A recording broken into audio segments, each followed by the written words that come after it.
Ya, Assalamualaikum warahmatullahi wabarakatuh. Waalaikumsalam warahmatullahi wabarakatuh. Wah, bahagia sekali hari ini saya kedatangan tamu Bapak Lely Rahman, EPD. Sebelumnya saya ucapkan selamat ya atas S2-nya. Amin. Belum lama kan ya, sudah. Semoga kasih. berkah dan mendukung ke karir berikutnya. Amin. Nah, kebetulan Pak Lely ini hadir di SMA Cijeruk adalah undangan saya mengisi acara LDKS, Ya. latihan dasar kepemimpinan siswa SMA Negeri 1 Cijeruk.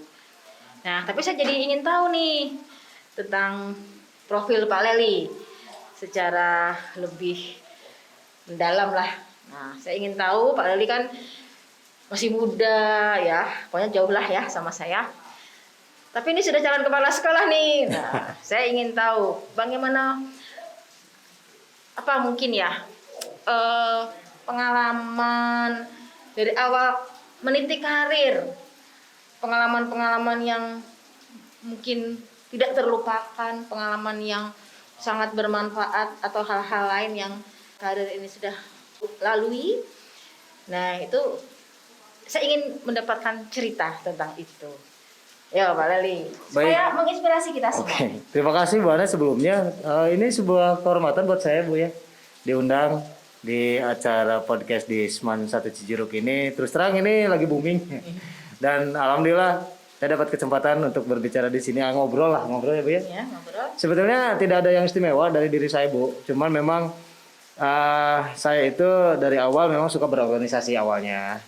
Suka berorganisasi artinya melatih jiwa sosial saya dan sebagainya.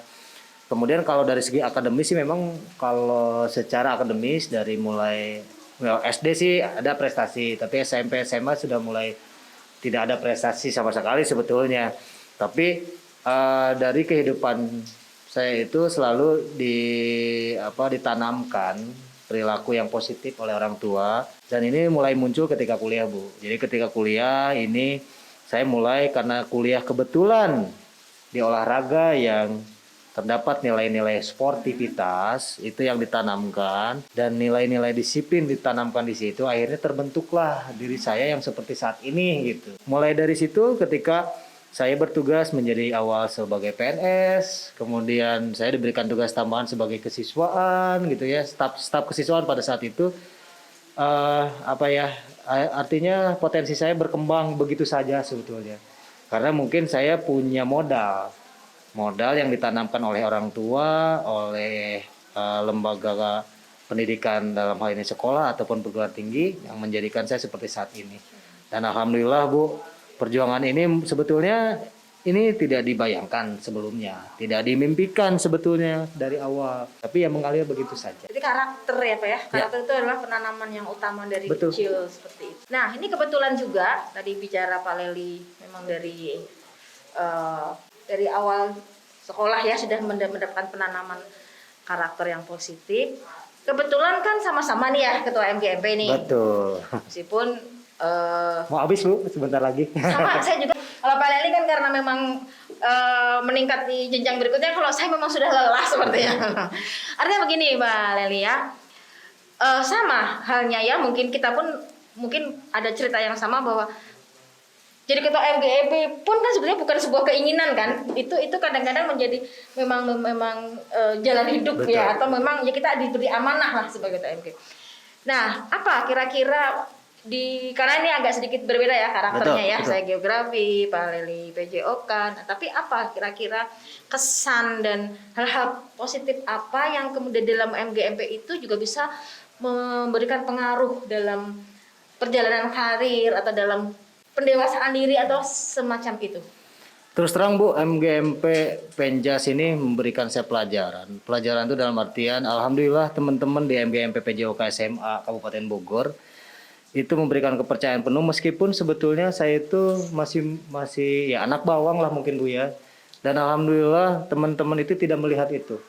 Tidak melihat dari segi usia gitu. Meskipun saya terus terang selama 3 tahun ini mungkin apalagi pada saat pandemi banyak kegiatan yang terhambat, sehingga saya pun tidak bisa berkreasi dengan kesibukan dan sebagainya. Saya akuin pada akhir-akhir ini agak menurun juga sebetulnya Bu ya. Tapi apa ya, di MGMP, di organisasi MGMP saya belajar bagaimana bisa mengkoordinir atau dapat mempengaruhi ke arah yang lebih baik kepada teman-teman Penjas, sehingga pada guru-guru Penjas ini dapat melaksanakan tugas dengan baik gitu kan. Artinya saya sebagai, ya kita diskusi, mungkin namanya juga kan musyawarah, artinya membuat sebuah keputusan untuk perbaikan dalam pembelajaran. Dan alhamdulillah Bu, di MGP Penjas karena kita olahraga itu jiwa korsanya sangat baik sekali, sangat bagus sekali, saling dukung. Dan alhamdulillah guru-guru Penjas ini jiwa sportivitasnya tinggi, sehingga saya seperti apapun banyak dukungan. Sehingga kemarin pun, dan alhamdulillah di MGMP Penjas Bu, di CKS ini ada 2. Oke. Ada saya dengan senior saya, Pak Luki.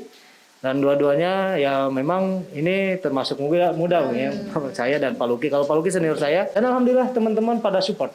Dan pada support, pada mendukung baik saya maupun ke Pak Luki. Dan alhamdulillah kalau Pak Luki lebih dulu, dan ya beliau juga punya potensi yang lebih baik mungkin daripada saya, sehingga ini akan menjadi bukan titik balik ya, dapat bahwa guru Penjas itu tidak seperti yang dibayangkan gitu ya, hanya modal peluit, stopwatch gitu, tapi kita juga mempunyai sesuatu yang bisa dikembangkan.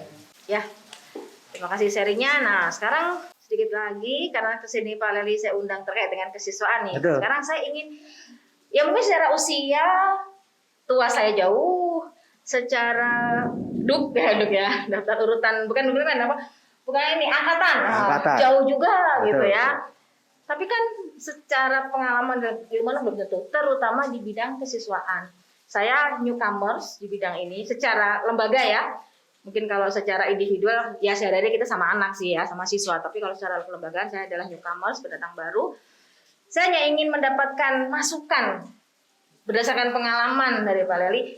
Sebaiknya, apalagi anak-anak milenial ini kan berbeda. Anak-anak apalagi pasca pandemi ini kan karakternya berbeda jauh, dari off lama sekolah kemudian tiba-tiba dia harus kembali sekolah. Jadi banyak anak-anak yang mungkin sudah kelamaan santai, jadi susah lagi kembali ke sekolah. Atau kalau saya pribadi, bagaimana nih menemukan bibit-bibit unggul, potensial dengan kondisi yang seperti sekarang gitu. Jadi mungkin menurut Pak Lely seperti apa di kesiswaan ini supaya efektif saya bisa membawa kesiswaan di sekolah saya menuju ke arah yang lebih baik, menemukan potensi-potensi anak, dan tentu juga bisa mengatasi permasalahan-permasalahan kesiswaan di sekolah saya. Saya ingin sekali mendapatkan semacam berbagi pengalaman lah, sharing atau masukan. Baik, sebetulnya pengalaman saya di kesiswaan berawal Bu dari pemberian tugas tambahan ketika saya pertama kali jadi CPNS waktu 2009. Saya diberikan kesempatan untuk membantu pada saat itu di SMK Negeri 1 Bojong Picung, Cianjur. Kebetulan saya ditugaskan di Cianjur sebelumnya, sebelum mutasi ke Cisarua. Karena mungkin melihat sekolah itu bahwa saya orang olahraga, sangat dekat dengan anak-anak gitu ya. Meskipun guru Penjas ini seringkali punya label galak gitu ya. Padahal sebetulnya bukan galak Bu, kita mendisiplinkan siswa. Nah, dari mulai semenjak itu saya belajar dari wakasek saya pada saat itu, dari kepala sekolah gitu ya. Apa saja sih pengembangan tim kesiswaan, pengembangan siswa dan sebagainya. Sebetulnya pada saat kuliah kita belajar tentang perkembangan anak. Terutama kalau saya terus terang Bu, kalau cari bibit-bibit seperti Ibu tadi, kita sebetulnya punya modal talent scouting sebetulnya. Talent scouting artinya kalau olahraga kan, kalau di olahraga ya, pengembangan bakat olahraga, kita akan tahu ketika ngajar, oh anak ini punya potensi. Dari jalannya juga berbeda, dari cara lemparnya, cari apa gitu kan. Dari awal saja tanpa terlatih itu kelihatan ini punya potensi dan tidak gitu. Nah, setelah saya 4 tahun di staf kesiswaan kemudian pindah ke Cisarua, pada saat itu pun diberikan tambahan di tahun berikutnya di staf kesiswaan juga. Sebetulnya saya jadi wakasek baru 2 tahun Bu di kesiswaan ini, sebelumnya di sarana prasarana. Tapi dikarenakan mungkin setiap harinya saya bergelut dengan program kesiswaan, sehingga ya sedikit-sedikit sudah paham lah gitu ya. Nah, untuk menemukan bakat minat anak itu sebetulnya, kalau saya sih melihat sekarang di sekolah penggerak juga ya, bahwa kita untuk menemukan itu kita menanyakan dulu minat anaknya, memetakan dulu Bagaimana dengan kondisi seperti saat ini ya? Berarti kita harus mau tidak mau menggali, mau tidak mau kita menggali melalui anaknya atau melalui wali kelasnya. Dan memang itu terus terang Bu, setiap guru mata pelajaran harus benar-benar kalau dianggapnya kita talent scouting gitu. Artinya apakah anak ini punya minat di sini, punya bakat, minatnya di mana, baru dipetakan oleh sekolah. Meskipun itu tidak semudah yang dibayangkan. Tapi kalau misalkan kita memang niatnya untuk merubah kondisi yang ada, insya Allah Bu ada jalannya gitu. Tapi kalau saya sih terus terang Bu dengan kondisi seperti saat ini juga berat buat kita, buat saya sendiri. Tapi alhamdulillah sedikit-sedikit lah bisa ada yang dikerjakan Bu. Walaupun tidak maksimal ya, yang penting kita sudah berusaha. Begitu. Ya, terima kasih atas sharingnya Pak Lely ya. Baik.